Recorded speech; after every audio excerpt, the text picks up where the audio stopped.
Hi, my name is Rogelio Olguin. I'm a texture environment artist at Naughty Dog, and today we're going to go through just some basic tidbits of how to generate and create a good, balanced, height map topology information to create great looking normals in Substance Designer. This is not a style tutorial, it's more so just a tidbit information tutorial. There's really nothing too interesting except for the end where I show a mud material that I created. And well, here's a Substance Designer, and there's a basic graph just to show the information on how to blend stuff together. I've used all these generation graphs. You can create many more, and well, let's get started. What we get into though is how we're layering all these masks and heights. If you were to make dirt, brick, textures, you have to be conscious about how you're layering all these grayscale information, 16-bit information, like the bricks to here or the avalanches. Once you start layering, you start figuring out a few common rules sets. And these are the kind of the rule sets that I start to follow as I've been doing this for a year or so, learning Substance Designer. So looking at here with these two blended into each other into a blend node. And to create a blend node, you just go add node blend, and then you just connect them into there. So I connected it to the foreground and I connected it to the background.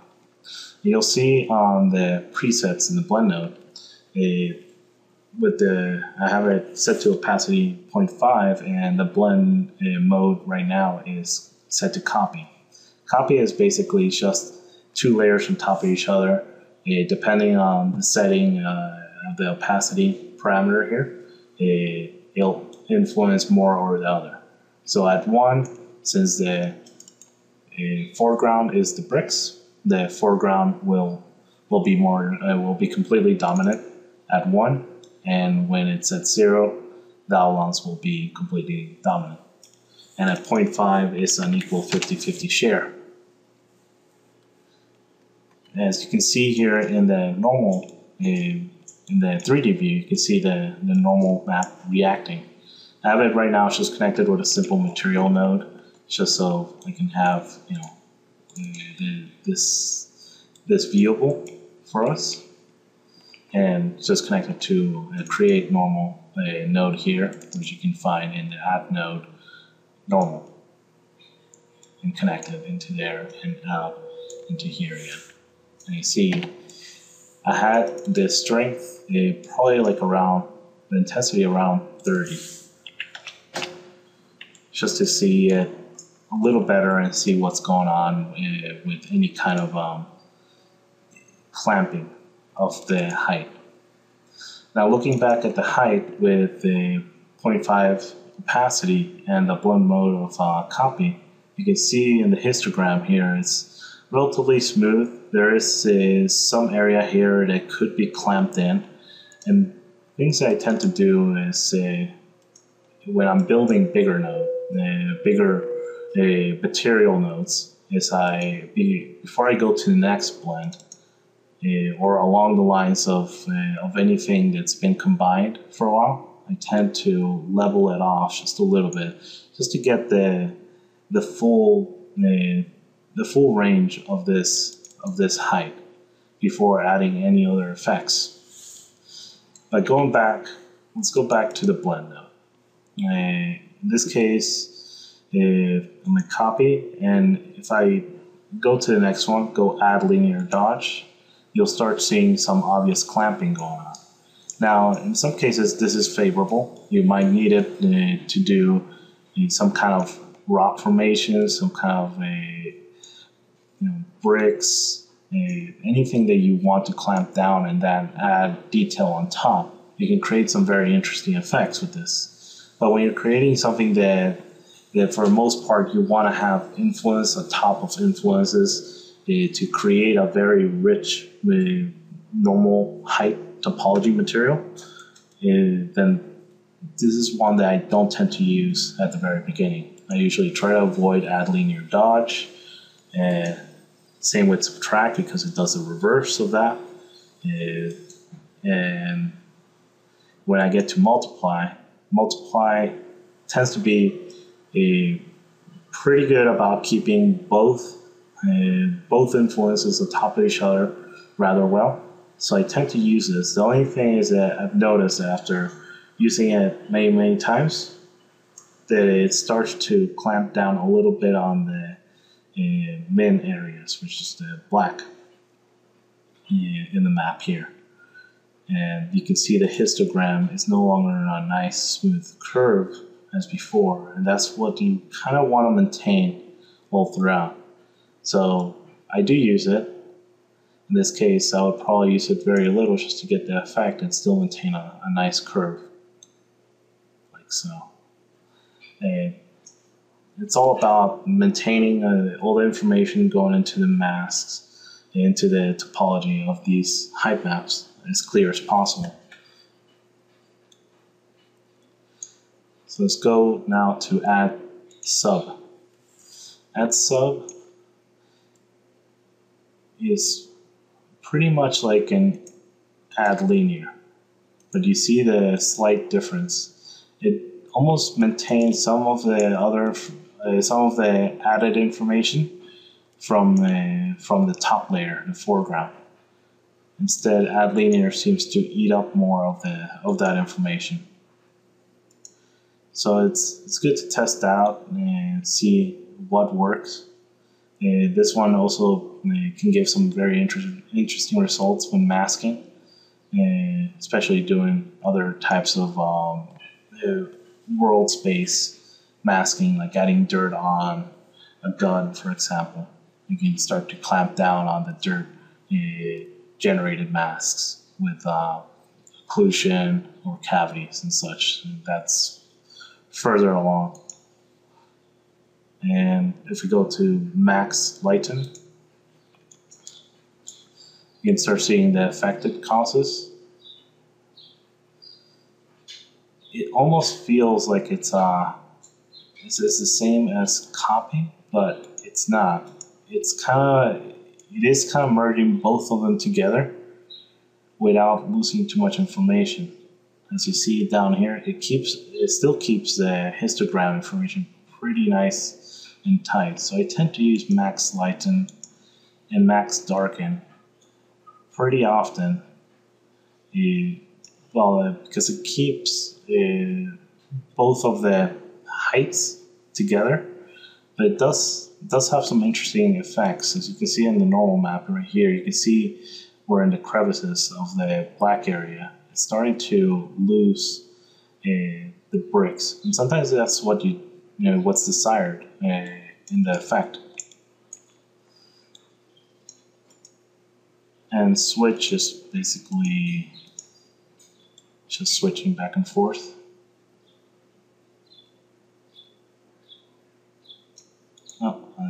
There you go, switch. It's basically just copy.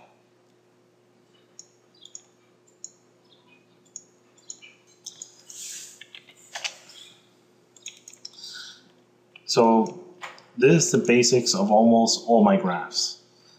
Without this, I can't make any textures or anything else. There's some other pointers I can give right here. And make sure to within your graphs, make sure that they're always at 16-bit heights.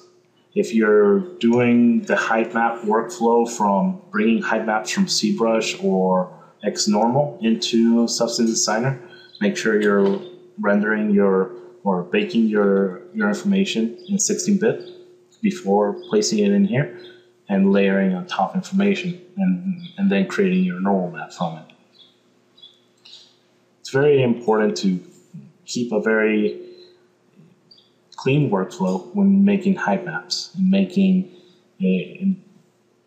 putting them together, layering on top of layering and more layering. In many cases, you'll start doing this almost naturally. You won't even you only need to really think about it. And then also, in some cases, I do a lot of these errors. I start blending, I start doing multiply, I start doing subtracts, and then I realize I did something wrong. So I come back and I start checking my own graph, and with these common rules, I start to fiddle with them and make sure that everything's nice and clean towards the end. If I got a good result, then I got a good result, but sometimes the result needs to be cleaned up at the end. And that's what I tend to do. I build it up and see where it goes. So, other little tidbits I want to show here is the shape node. The shape node could be found in the library in here, with shape. It basically, as a generator, it brings a bunch of different shapes. It's in the generators tab as well. It's all the way down below, shape and the splatter circular. I already brought a splatter circular right here and a splatter. And currently, splatter has no information because it needs a shape node. Now the shape is square. So if I put a disk, you'll start to see the splatter has disks. So let's put something else that has like bells. Bell is like a round, smooth gradient or a Gaussian. Let's keep it at bell. These are one of my favorite tools because I can create basically with just this, with splatter or a circular with a shape, I can create almost any generated noise I want. Like right now, looking at the instance parameters on the side, you can see I can extend the width of this and create pretty much anything. And then I can rotate it, and I start to just fiddle around with it, and I start to get really just a lot of different results. This is actually one that you should not use. Zoom will kill your tiling ability. You'll start seeing lines in here. You'll start breaking your tiles. So zoom I don't use. And gain you use to layer stuff on top of each other. Keep it at 1. And in most cases I leave it like so. Again, just with this I was able to create something that might be like a little rope. I bring the node, the normal node. You can see how the results are coming up. So as you see, this almost looks like it could be a rope or some kind of fabric. Now if we go down in the instance parameters, actually let me move the normal a little bit down, just a little softer. A little stronger.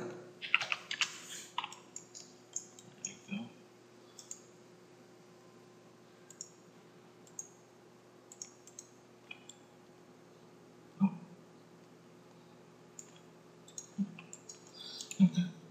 I'll talk about OpenGL and DirectX a little bit later.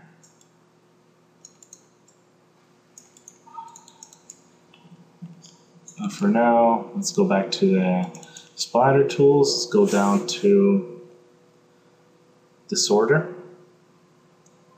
and see what just happened. It almost created like a skin-like look.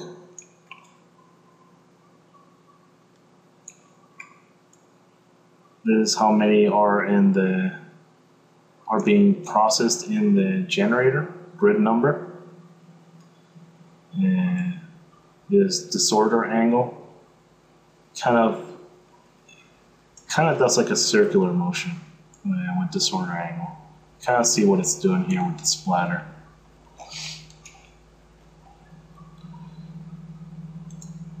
sort of random, and it's just a property that you can just test it out and see how it works. Pattern size, size variation. You start to see that there's variant sizes in there of the same shape.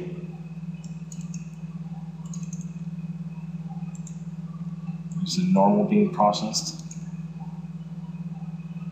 Again, I was just making sure that I'm at 16-bit, and this graph is at 16-bit. Oh, what I just did here, a lot of things I do are just by common knowledge while working with the program. And I'm hitting spacebar here to see the tiling ability of this material, of this node. It's just a side note there. Let's go back to the splatter tool, and you can see there's a min and there's a max. Again, it does some interesting effects. You can keep testing that out, especially when you're in layering on top of layers. You may have to tweak these a little bit. And then there's one that I use a lot, luminance variation. So this one's interesting because you see how it starts to give a more natural effect on the entire height. You start getting different heights of each shape going into each other.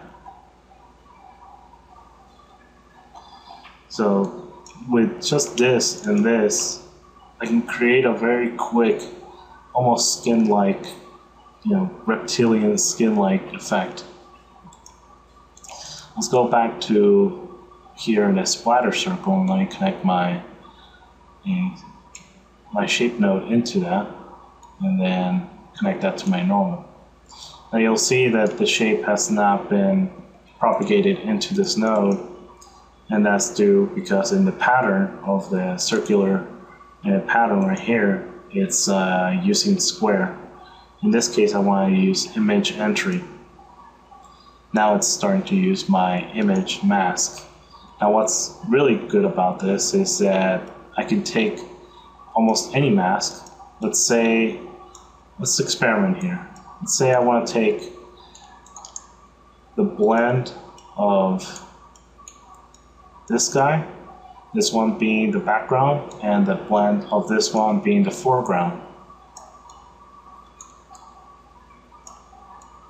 Organize it here a little bit, and then do another blend of this one on top of my shape node, and then connect this to that. So right now it looks a little weird because I haven't done any real effects that layer on top of each other. Basically, I'm just getting this effect layering on top of each other. But if I go into the blend node here, and I set this to multiply, now I'm starting to get both this one and this guy blending into each other, creating this effect. Now, to not have this hard line, now I can do the blend of this guy on top with this one on the bottom. Actually, this will be reverse. Sorry about that. Reverse here. So I'm going to multiply this on top. And when I said multiply, and now I'm getting this nice little soft bit.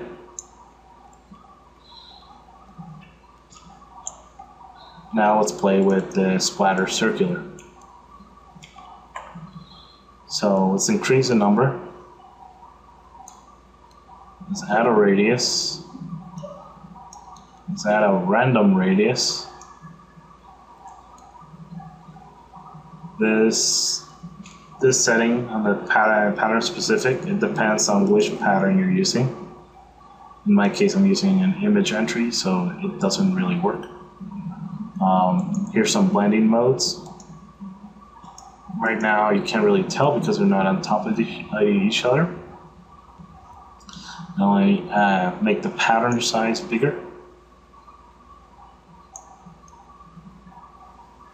And let's do pattern random size, pattern scale.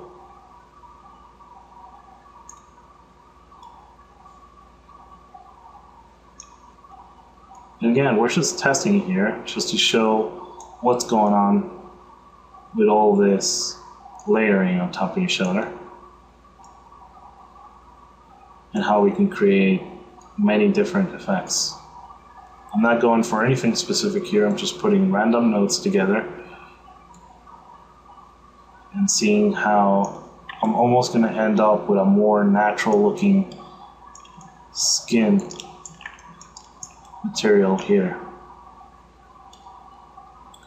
So it's almost like we're looking deep down into the micro wrinkles of an animal or a human face. We're getting a bunch of little dimples and stuff in there.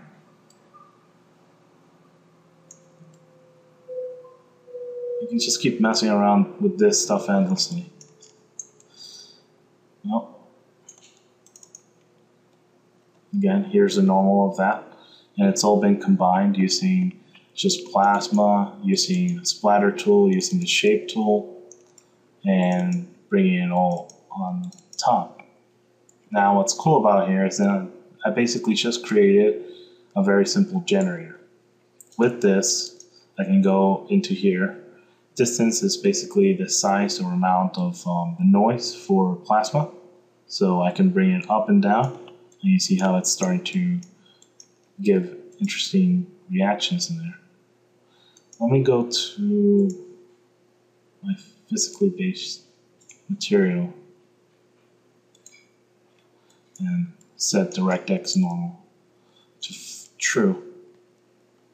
Is basically the green of the normal is inverted in substance. So you can either do it through here in the normal, invert to OpenGL, and then go back to the material and set DirectX normal. So you can do it in both ways. I do it in the material usually, and then when I'm to export into whatever program, I make sure that it's following the same output as the engine I'm going to send it into.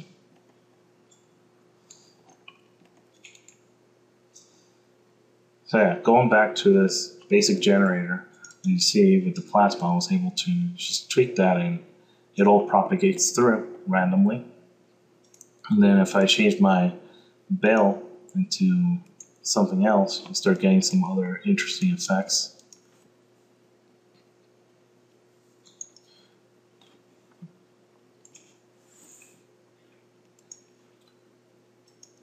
As using pyramid here, gradation. Gradation is just a gradient, but I just made some weird looking concrete thing. Waves, again, more skin-like looking thing in here. This is what I end up doing most of the time. It's just like seeing what I can put together to create different effects. And this is basically the way I end up making materials and textures for Substance Designer. I'm going to show a quick mud material that I did for Substance Designer. It follows these steps and more. And I'm going to go through them pretty quickly. I don't want to dwell too much into it, but let me open it up.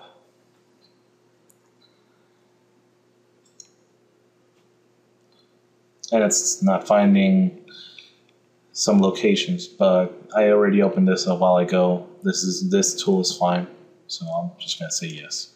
No, actually, no.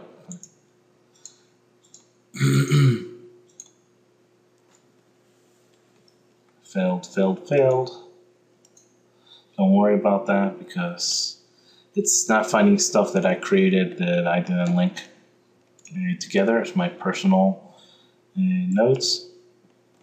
And I'm basically gonna move all the stuff that is useless to us right now away, so it doesn't really detract from this.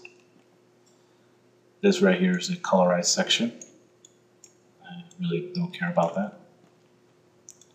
And I'll have my outputs over here somewhere. Yeah.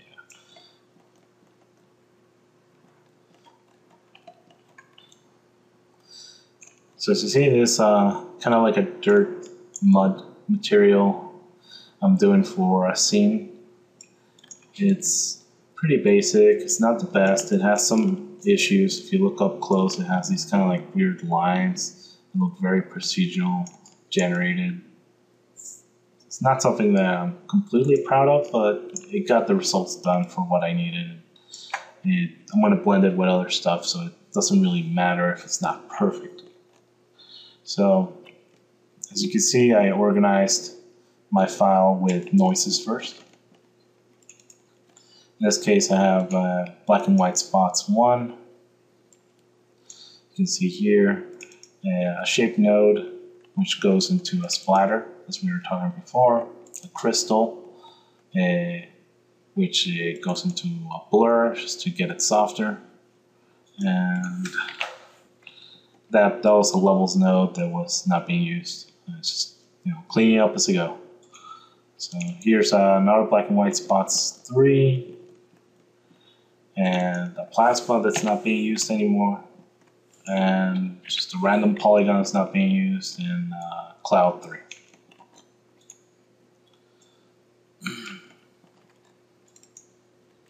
So see, right here, I'm plugging my shape into the splatter node. With this, I'm doing a directional warp. Now with the directional warp, what I'm trying to do here is take away that procedural look by using other masks. In this case, I'm using a softened crystal by using the crystal and then the blur and then plugging it into the directional warp. You can find a directional warp by doing add node directional warp, and I can show you without harming this area. I'm going to reconnect it to the top and just grab another node entirely and then connect it into here. Actually, connect this into the top, and there you go. So now I have a very noisy black and white spots 3 affecting the top layer. So what you start to see is it kind of starts to pick up the information from both, and then you can rotate it around. In this case, it works better when you add something that's almost the equal frequency to get different shapes. Also, in the substance, most nodes come with the ability that you can over crank the information. In this case, the clamping information was set to like 15, but you can definitely go higher than that. So you can go 100, and then I have some very weird height map. But again, this could be the result you're looking for. It could be something you can use for creating a marble or some kind of wood knots. It really depends on what you're looking for. But you can overcrank almost all the parameters. You just have to find which ones you can go beyond by just typing it in. In this case, I'll keep it at 30. You can see by the rotation I can create different effects. And just with this, I create a very powerful tweaking generator that I can later expose using the expose parameters here, or exposing through here. That's a different lesson. I'll go through the exposing parameters. But let's go back to how it's layering. So that's a directional warp. A directional warp is going through another directional warp, another blend, and another directional warp. Basically, I'm just trying really hard to get that procedural effect off and make it seem more natural. As you can see, this no longer looks like this guy, which is very smooth. It starts to break it up with a little bit of noise in here. Again, you see, I'm not even following my own rules here at this part, because the clamping of the histogram is just super tight, so it's just this gray value. I'm still at 16-bit, which is good. That means I can always level it out. I end up doing my leveling all the way on the top here. And as you see, it's not even perfect. But I must have done this for a reason, so I won't try to fix what I'm doing here. There might be a reason why I kept it like this. So let me go back to where we were. Directional warp, and then go into slope blur grayscale. So slope blur grayscale is tricky. I use that usually for added dirt, added grain into my normals. I don't usually use it for the larger shapes. And the reason for that is because it gives kind of like artifacting into the maps. So in this case, I'm warping. I'm using slope from this from the final result of all the directional warps and plugging it in there. You can see the noise, the black and white spot 1 is plugged on top. And the difference is it's starting to, think about it as erosion on mountains. It's starting to erode from the topmost of the height to the crevices. So that's what it's starting to do. And that helps it to be a little bit less procedural and more natural when I layer it later. I'm not even sure why I used an invert grayscale node here. But again, it's here for a reason. I see no real difference, so let me try this. Yeah, nothing broke. Again, when I look at my notes again and again, I keep finding things I need to clean up, and that's a good way to learn. And I'm still learning a lot of stuff as I go, and I start seeing things that I put in that I was like, why did I even do it? And it's a good practice to go back into your own graphs. In this case, I did do an invert on this guy, just to add on top of this.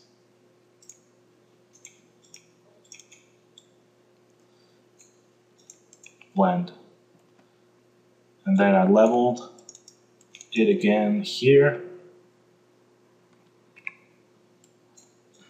So what I just did is hit the debun. Debun is the button that you can, any node that is on top and that is close by and you don't want it to be shown entirely, you can just press D and it'll connect to the side. If it's a single node that's connected to one input node. If it's a node that's inputted into many other, that's outputted into many other inputs, then pressing D won't help. It'll just keep it outside, kind of like this guy right here. If I press D, nothing will happen because this guy's connected. If I was to disconnect that, I can't do this either because there's so many other connections into it. So it has to be a single in and a single out nodes. Usually level nodes, transform nodes, like so, or grayscale conversion nodes.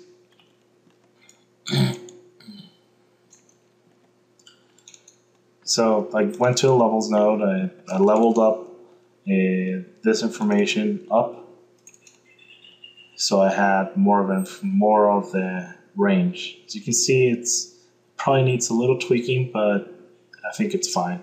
As long as you have most of the range, that's good. And then I went to a transform node. In this case, what I ended up doing was just moving it slightly up and to the left. the reason I did that was to later overlay or layer this on top of each other. So I did a gradient, I did another directional warp just to add more of that less procedural look. And then did a grayscale conversion. And the reason I had to do a grayscale conversion is because the gradient map, it forces all the materials to become color, all the nodes to become color on the output. So I had to do, and so I did the directional warp, and then I did a grayscale conversion to bring it back to gray. And the reason I used the gradient is to make sure to be able to tweak with different points, like so. Bring in a gradient map.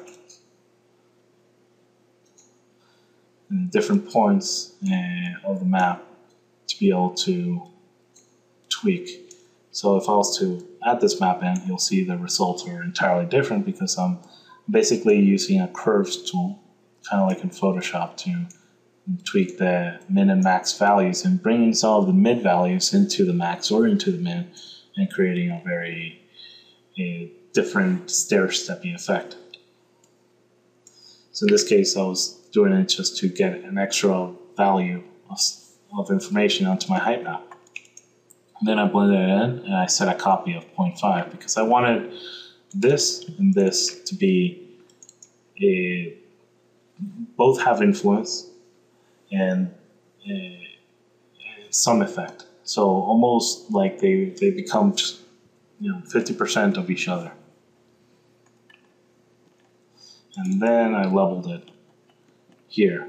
And as you see, we came back to that same level as last time, that it wasn't leveled up completely.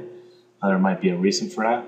So, and then it went down to all my other nodes, which is stone, Topology, and my roughnesses, and my colorized nodes, and then into my outputs. Oh, I didn't show this one. This one was just a little bit of dirt grain onto my nodes. It was just to get a little bit of tooth inside, the directional warps. And this basically made the dirt noise material that is being shown here.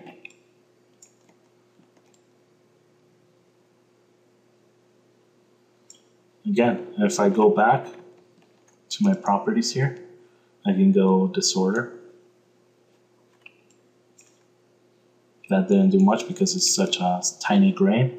Let's go to warp intensity of this guy.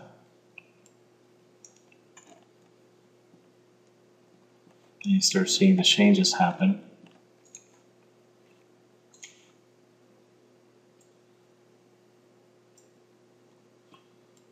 I just tiled inside the shape. I just tiled this multiple times just to see what would happen. Actually created an interesting little effect. It's kind of like more little bits of like broken bits inside the mud. And I have all these other settings that I can move. I can play with the widths, I can play the heights, and all these properties are properties that I can just expose. I can literally just grab this and save it into an R file and expose all the parameters, and then I just created myself any noise like it's in here, like all the generators that are in here. I just created something that can help me create other masks.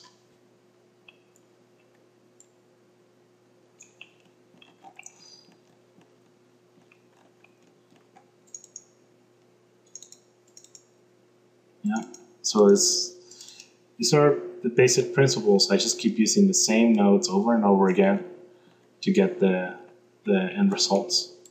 And in most cases, it's not all that complex. You can do this anywhere else. You can do this in Photoshop. You can do this with a dedo tools, a Canald. It just takes a little bit longer. With this, you can see it on the fly. You can see how the results are happening, and you can make it into tools. And that's how I end up making most of my graphs to day now. Well, thank you for watching, and hope to come back with some other tidbit informations. Hope this wasn't too long. Thank you.